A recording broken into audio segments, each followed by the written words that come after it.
Peace, love, and blessings, fam. Johnny Sally here with day number 55 of Wisdom of the Ages.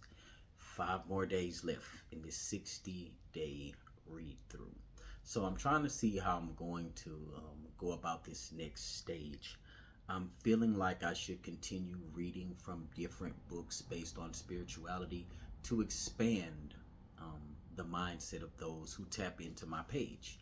Um, I've read much of everything, so there's no, mindset or presumption of what or who I am. I've read through the Bible from front to back, Genesis to Revelations, multiple times. I've read the lost books of the Bible. I've read the Quran multiple times. I've started working on the Mahabharata and certain Hindu scriptures. So I'm just giving you that preface to let you know that my consciousness has been opened because of what I've read. Along with the Bible, I don't just mean the King James. I also mean the Book of Mormon. I also mean Catholic Bibles, of which there is a wisdom of Sirach, or a wisdom of Jesus, and not Jesus the Christ. So there's a lot more that if you study to show thyself approved, as the book says, then you will find that there is a lot more, and it is a lot deeper than most would actually want to acknowledge. You should go and check out my last post. It's in reference to a lot of the things that was discussed with the conversation between Mr. Billy Carson and a brother named Wes. But this other individual, I forgive me, I don't remember or recall his name, but he breaks down a lot of things that are very deep that most may not want to acknowledge about the Bible. So I'll leave that there. I won't say too much more on it. Now, I'm looking at possibly bringing in another set of books that I've found for myself. I'm pretty sure everybody's familiar with this book, right? The Four Agreements. But did you know that it was actually a set? So you have the Four Agreements, the Four Agreements Companions, the Fifth Agreement, the Mastery of Love, the Voice of Knowledge, and the Circle of Fire. So while I go down through there with these, I'm thinking I should take my friends, family, and those who rock with me on the same journey. And we uplift each other, we expand each other. I've also debated giving a glimpse of the life coaching curriculum. Those who have actually accepted it and gone through it know the benefits of it. There have been a lot that I've given it to. I'm going to say I've gifted it out to at least 50 to 60 people. If they've read it, they haven't said anything to me about it. But I say that because a lot of people say they want to change, but it has to be something you insistently want. It has to be something that is worked towards. We are getting away from the moments of only wanting to work on something when there is a trigger and there's a new moon or a full moon or a planetary alignment. Now, if that's what you choose to do, then by all means, hey, rock out. But when you get left behind, or you notice people distancing themselves from you that are high vibrational, don't take it personal. Take it to the head, not the heart, and know that there are many who are sincerely intent on their change and growth to a different level. That doesn't mean that those who aren't doing that are less than, because I don't ever want that to be felt as if I'm expressing it that way.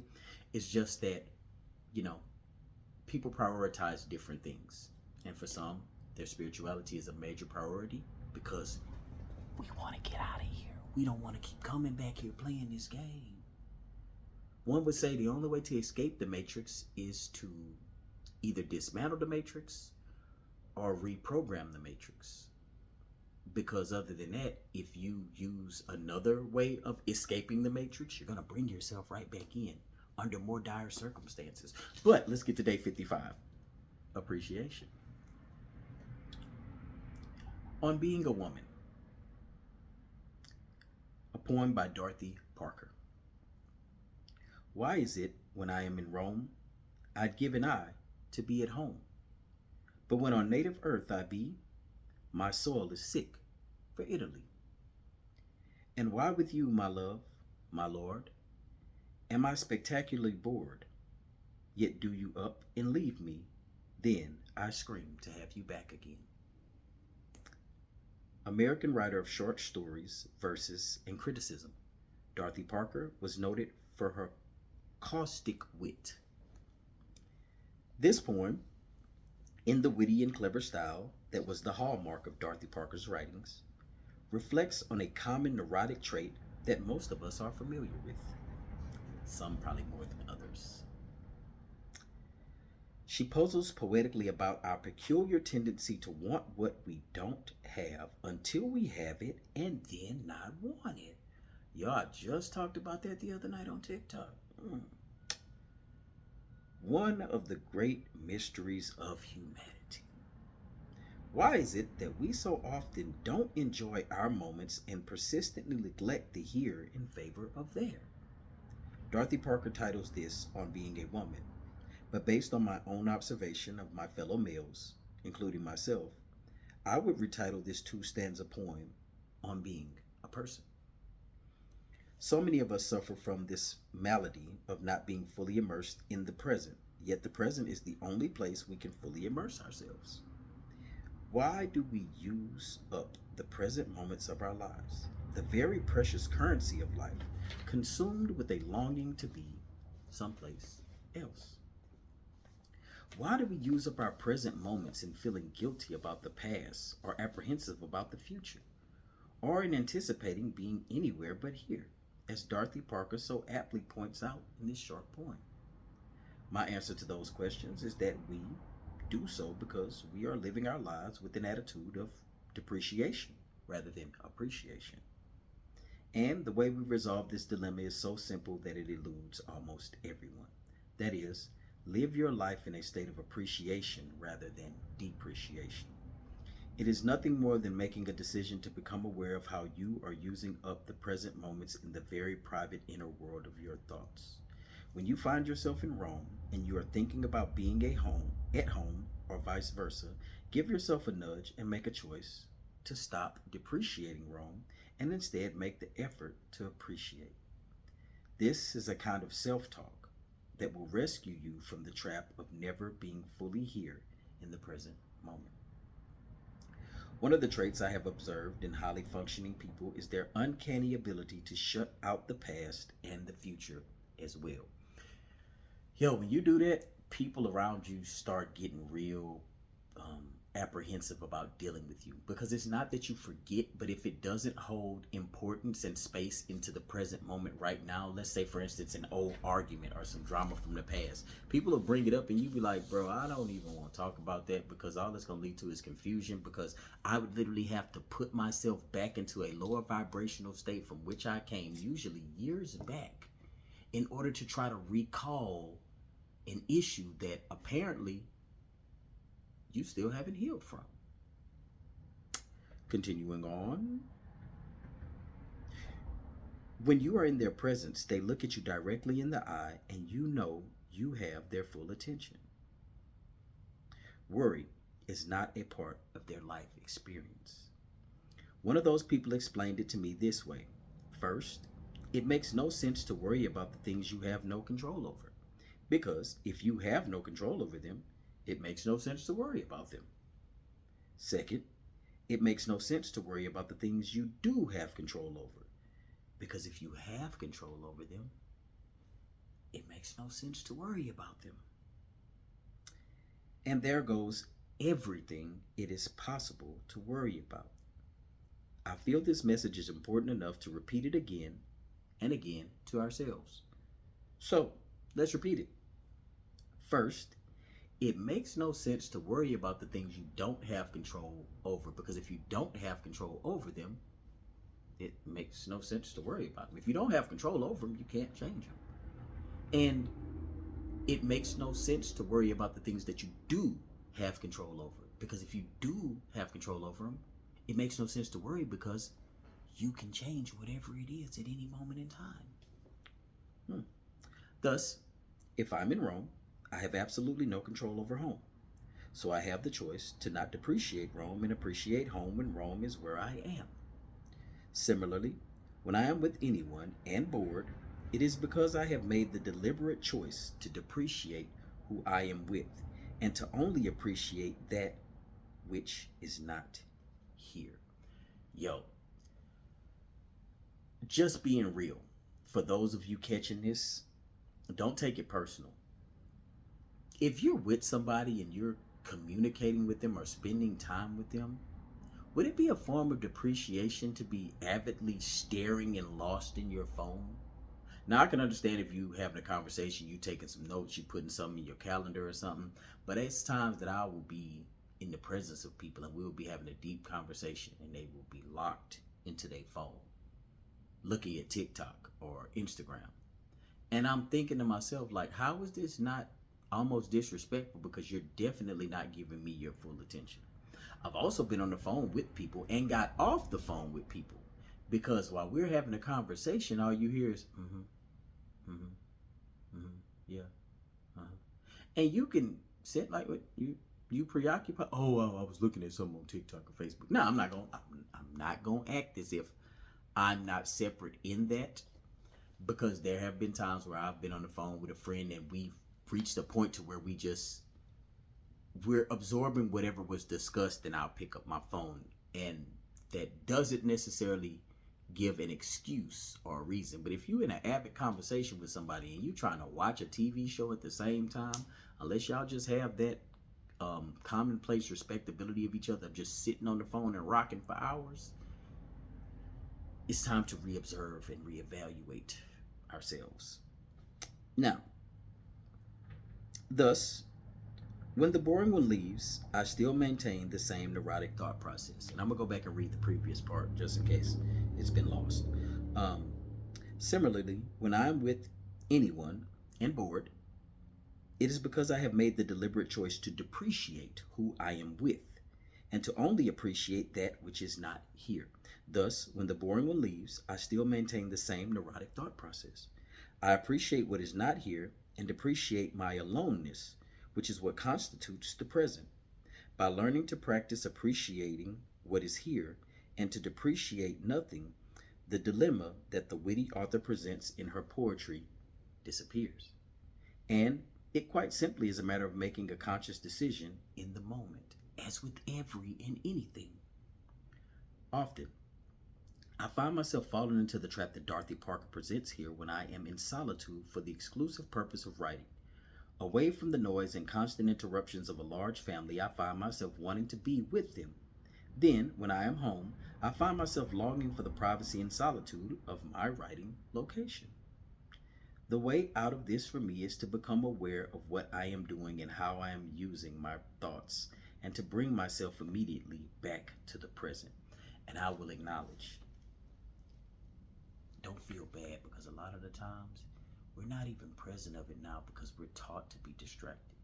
I know people that will do multiple things. They'll be watching something on their phone, have something on their TV, and playing on the laptop at the same time. And it's like they've been conditioned to just accept noise. And then when the person or the people around them are gone, they feel alone because they've conditioned themselves to be overstimulated. So don't feel bad about that. It's designed perfectly the way they set it up, and most have fallen a victim to it. Now, while writing, I practice the habit of appreciation for everything around me. I look out at the scenery and say thank you for these surroundings and the opportunity to create here and now. And then the writing itself becomes a great source of joy. Similarly, when I am home and the children are running about and there seems to be no end to the confusion, I push out all thoughts of elsewhere and practice being in a state of appreciation. I watch my wife in our home and I think of how lucky I am to be here. I even feel appreciative of the most obvious things we often take for granted, such as a refrigerator, the picture on the wall, and the barking dogs. It is all about shifting the appreciation and out of depreciation. And some of you like the refrigerator. Hey, till you in a space where you ain't got no refrigerator, I'm gonna tell you like this. Till you in a space where you ain't got no bills to pay and you don't have no control over the choices and decisions you make, you're gonna beg for a bill. You're gonna beg to pay that water bill. You're gonna beg to pay that light bill. And you say, oh no, I won't. That's what you say right now until you're in that position. Trust me. And I'm pretty sure there are others that will back me on that, because we've been in the same similar place.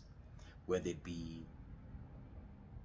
I'll say, no matter the type of institutional setup it is.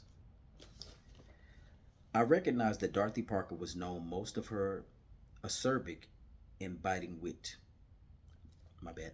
I recognize that Dorothy Parker was most most known for her acerbic and biting wit. Perhaps that is why I chose to include her in this book. I love satire and a good laugh as well. When she was told of the death of President Calvin Coolidge, she responded, "How can they tell?" And in a review of Katharine Hepburn's performance in the 1934 play, Parker said, "She ran the gamut of emotions from A to B." Not just A to B. Now I want to go look up Katharine Hepburn's performance in 1934. A to B? Just those two letters of the full encompassing alphabet. I am well aware that Dorothy Parker was speaking glibly and with some self-sarcasm in the poem titled On Being a Woman, yet it addresses a chief factor in leading a fully functioning life. Perhaps the single most predominant feature of mental wellness is the ability to be in the present moment, fully and with no thoughts of being elsewhere. To Henry David Thoreau's description, he is blessed over all mortals who loses no moment of the passing life in remembering the past. Bars. I would add with deep respect in anticipating the future as well. There definitely is a past, but not now. And there definitely is a future, but not now. Our present moment is a mystery that we are a part of, a dream, if you will, of the moment. Here and now is where all the mystery lies hidden. And in my head, I heard, here and now, I promise. All right, my bad. And make no mistake about it. To strive to live completely in the present is to strive for what already is the case. You can either use up these precious present moments in a state of appreciation, which is to be here fully now, or in a state of depreciation, which is to wish to be anywhere but here. But when all is said and done, now is all there is and all there ever has been. Enjoy Dorothy Parker's clever little poem and gain from her observations by incorporating the following suggestions into your present moments. Hana. That's one in Korean. Hana. Notice when you are wishing you were somewhere else and bring yourself back to a state of appreciation for where you are. When you plan something, thoroughly enjoy the planning. Remember that not being fully immersed in the present is nothing more than a habit that you have the option of breaking right now in this moment. Everything that you do today is a habit that has been created that can become a characteristic of your personality that you present to other people that you have the ability to change at any moment. Do. Discard thoughts of depreciation. When you find yourself depreciating anyone or anything in your immediate present moment space, see if you can substitute a thought of appreciation. For example, rather than being bored by a conversation, shift your thoughts to, I am going to spend the next few moments just loving this person for who he is and nothing more. This removal of judgment brings you back to being fully in the present. And y'all gonna be mad at me, but that's sometimes why some of us high vibrational people be in our head and you just be rambling, or the person be rambling, and we'd be like, yeah, okay, that's awesome. And I think about times I've had that done to me in my lower vibrational states, especially speaking to an elder person, just rambling on about something that really wasn't that important. Or people listening to you vent and just knowing you need to get it off your chest. But again, this removal of judgment brings you back to being fully in the present. I'd also say if you're going to think that in your head, don't make it too long and drawn out, because you might miss something that they told you. Now, sit. Take time to meditate. And meditation is so difficult for many people because their thoughts are always on some distant object or place. Wouldn't that be what I just described? That your thoughts would be somewhere else. One form of meditation is to label the thought as it appears and then choose to let it go, which is a lot of people complain about monkey mind while meditating. They will be in the state, and then the next thing you know, man, I'm thinking about that person. Just let it come. Let it come and let it go. Because it's meant and set forth to get you caught up in it and wondering why and go down a rabbit hole. Let the thoughts run in and run out. This practice helps you first become aware of your thoughts and what's in your subconscious, which many of us need to do so that we can return to the present moment. And net. Practice enjoying each phase of a meal for itself rather than having your thoughts on dessert while you are consuming the appetizer. This also goes for enjoying the sunrise in the morning and being awake during the day and not thinking of your bed while at work. The essence of the entire message here is to be here now. There is no other place. And so for those of you wondering, Hana, Do, Set, Net, Gossip, Yasip, Yogup, Yado, I hope, Co. I can continue on Co, Hana, Co, Do, Co, Set. We all have layers to us that many don't understand or know of. And when you begin to accept those things about yourself, you appreciate yourself more. And I ask and implore you to appreciate yourself more by doing more to strive to become better. It's a change that has to be driven towards on a daily basis. I appreciate you right now for being here for yourself, more so than anything else. I thank you for riding with me for 55 days. And if you haven't rode with me for 55 days, so what? We still love you. You got 55 days that you can go back and check out, whether on YouTube at Loyalty Life, spelled L-Y-F-E, Legacy LLC, or you can catch them on TikTok. I post them on Instagram, which is 3 minutes. I post them on Facebook, which leads you straight to YouTube. I'm debating on if I'm going to keep doing that just because it takes a lot of energy and, yeah. So, again, I appreciate you as always. Walk in love, walk in light, walk in peace, and know that you are loved.